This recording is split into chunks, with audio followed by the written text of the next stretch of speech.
Hi friends, ഞാൻ ഫാത്തിമ. എല്ലാവർക്കും മിസാസ് food വേൾഡിലേക്ക് ഒരിക്കൽ കൂടി സ്വാഗതം. ഇന്ന് ഞാനിവിടെ വന്നിട്ടുള്ളത് ക്യാബേജ് ഉപയോഗിച്ചിട്ട് വളരെ ഈസി ആയിട്ട് തയ്യാറാക്കിയെടുക്കാൻ പറ്റുന്ന നല്ലൊരു 4 മണി പലഹാരത്തിൻ്റെ റെസിപ്പിയുമായിട്ടാണ്. മാക്സിമം ഒരു 5-10 മിനിറ്റിനുള്ളിൽ നമുക്കിത് ഉണ്ടാക്കിയെടുക്കാൻ പറ്റും. ഇത് ഉണ്ടാക്കാൻ വേണ്ടിയിട്ട് നമുക്ക് ഒരുപാട് ഇൻഗ്രീഡിയൻസിൻ്റെ ആവശ്യമൊന്നുമില്ല. നമ്മളുടെ വീട്ടിലുള്ള സാധാ ചേരുവകൾ മാത്രമേ ആവശ്യമുള്ളൂ. അപ്പം ഞാൻ ഈ സ്നാക്ക് എങ്ങനെയാണ് തയ്യാറാക്കി എടുത്തിട്ടുള്ളത്, എന്തൊക്കെയാണ് ഞാൻ ഇതിലേക്ക് എടുത്തിട്ടുള്ള ചേരുവകൾ എന്നൊക്കെ നോക്കാം.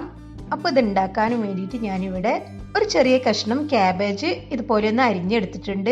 ഇത് ഏകദേശം ഒരു 2 കപ്പിനടുത്ത് വരും. ഒരുപാട് കനം കുറച്ച് അരിഞ്ഞെടുത്തിട്ടൊന്നുമില്ല, കുറച്ചൊക്കെ കട്ടിയിൽ തന്നെയാണ് അരിഞ്ഞെടുത്തിട്ടുള്ളത്. ഇനി ഞാൻ ഇതിലേക്ക് ചേർക്കാനും വേണ്ടിയിട്ട് ഇവിടെ എടുത്തിട്ടുള്ളത് ഒരു ചെറിയ സവാള ഒന്ന് കൊത്തി അരിഞ്ഞെടുത്തിട്ടുള്ളതാണ്. നിങ്ങൾക്ക് സവാളയുടെ അളവ് കൂട്ടണമെങ്കിൽ വേണമെങ്കിൽ കുറച്ച് വലിയ സവാള തന്നെ എടുക്കാവുന്നതുമാണ്. ഇതിലേക്ക് ചേർക്കാനും വേണ്ടിയിട്ട് ഞാനിവിടെ ഒരു 3 വലിയ പച്ചമുളകാണ് എടുത്തിട്ടുള്ളത്. അപ്പോൾ പച്ചമുളകിൻ്റെ എരിവ് അനുസരിച്ച് നിങ്ങൾക്ക് പച്ചമുളകിൻ്റെ എണ്ണവും കൂട്ടേ കുറക്കുകയൊക്കെ ചെയ്യാവുന്നതാണ്. പിന്നെ ഞാൻ ഇതിലേക്ക് കുറച്ച് കറിവേപ്പില കൂടി ചേർക്കുന്നുണ്ട്. അപ്പോൾ കുറച്ച് വലിയ കറിവേപ്പിൻ്റെ ഇല ആയതുകൊണ്ട് ഞാൻ ഇതിലൊന്ന് ചെറുതായിട്ട് അരിഞ്ഞും കൂടി എടുത്തിട്ടുണ്ട്.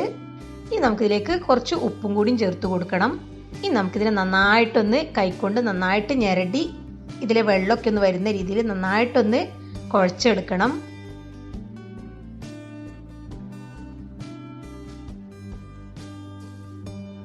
അപ്പം ഞാനിതിവിടെ നന്നായിട്ടൊന്ന് കുഴച്ച് കൊടുത്തിട്ടുണ്ട്. ഇതിൽ വെള്ളമൊക്കെ കുറേ ഇറങ്ങി വന്നിട്ടുണ്ട്.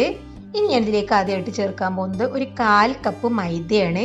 ഈ മൈദക്ക് പകരം നിങ്ങൾക്ക് വേണമെങ്കിൽ ഗോതമ്പ് പൊടി ഉപയോഗിക്കാവുന്നതാണ്. പിന്നെ ഞാനിവിടെ ഒരു 2 ടേബിൾ സ്പൂണ് കടലമാവും കൂടിയും ചേർക്കുന്നുണ്ട്. അപ്പോൾ നമ്മൾ സാധാരണ ഉള്ളിവടയൊക്കെ ഉണ്ടാക്കുന്ന സമയമാണെങ്കിൽ നമ്മൾ മൈദയുടെ കൂടെ കടലമാവും കൂടി ചേർത്താൽ ഒന്നും കൂടി നമ്മളുടെ ഉള്ളിവട ടേസ്റ്റായി വരും. അപ്പോൾ ഒരു 2 ടേബിൾ സ്പൂണാണ് ഞാനിപ്പോൾ ഇവിടെ ചേർത്തിട്ടുള്ളത്. ഇനി നമുക്കിതിനെ നന്നായിട്ടൊന്ന് കുഴച്ചെടുക്കണം. നമ്മുടെ ക്യാബേജിൽ നിന്ന് തന്നെ അത്യാവശ്യം വെള്ളം ഇറങ്ങി വന്നതുകൊണ്ട് നമുക്ക് ഇനി ഇതിലേക്ക് കൂടുതൽ വെള്ളം ഒഴിക്കേണ്ട ആവശ്യമൊന്നുമില്ല. നന്നായിട്ടൊന്ന് മിക്സ് ചെയ്തെടുത്താൽ മതി.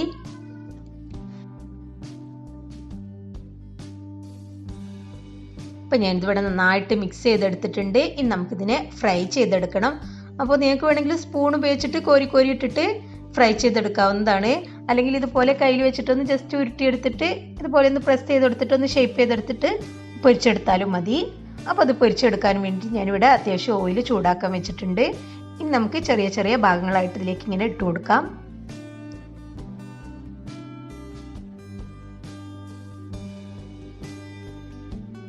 ഇനി നമുക്കിതിനെ നന്നായിട്ടൊന്ന് ഫ്രൈ ചെയ്തെടുക്കണം. നന്നായിട്ടൊന്ന് മൊരിഞ്ഞ് വരണം. കളറൊക്കെ മാറിയിട്ട് ഒരു മീഡിയം ഫ്ലെയിമിലിട്ടിട്ട് കുക്ക് ചെയ്തെടുത്താൽ മതി.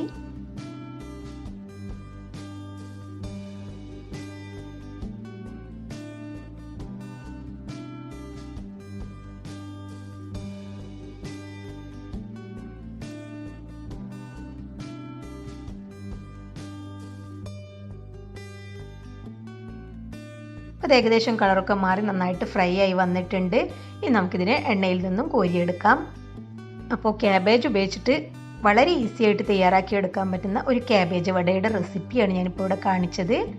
അപ്പോൾ നിങ്ങൾ ഈ രീതിയിൽ ഇതുവരെ ക്യാബേജ് വട ട്രൈ ചെയ്ത് നോക്കിയിട്ടില്ലെങ്കിൽ ഈ രീതിയിലും കൂടി ഒന്ന് ട്രൈ ചെയ്ത് നോക്കണം. എന്നിട്ട് നിങ്ങളുടെ അഭിപ്രായങ്ങളും നിർദ്ദേശങ്ങളും കമൻറ്റ് ബോക്സിൽ ഇടണം. പിന്നെ നിങ്ങൾക്ക് എൻ്റെ ഈ വീഡിയോ ഇഷ്ടമായിട്ടുണ്ടെങ്കിൽ ലൈക്ക് ചെയ്യാനും ഷെയർ ചെയ്യാനും മറക്കരുത്. പിന്നെ നിങ്ങൾ എൻ്റെ ചാനൽ ആദ്യമായിട്ടാണ് കാണുന്നതെങ്കിൽ സബ്സ്ക്രൈബ് ചെയ്യാനും മറക്കരുത്. പിന്നെ നിങ്ങൾക്കിപ്പോൾ എൻ്റെ എല്ലാ അപ്ഡേറ്റ്സും വരുന്നില്ലെങ്കിൽ നിങ്ങൾ എന്തായാലും ബെല്ലൈക്കൺ പ്രസ് ചെയ്തിട്ടുണ്ടോ, അതിൽ ഓൾ തന്നെയാണോ സെലക്ട് ചെയ്തതെന്ന് ചെക്ക് ചെയ്ത് നോക്കണം. കാരണം വ്യൂസൊക്കെ ഇപ്പോൾ വളരെ കുറവാണ്. അപ്പോൾ നിങ്ങളെല്ലാവരും ബെല്ലൈക്കൺ ഒന്നും കൂടി പ്രസ് ചെയ്തിട്ട് അതിൽ ഓളൊന്ന് സെലക്ട് ചെയ്യണം. അപ്പോൾ ഇൻഷാ അല്ലാഹ് ഞാൻ വീണ്ടും റെസിപ്പിയുമായിട്ട് വരുന്നത് വരെ താങ്ക് യു ആൻഡ് ബൈ.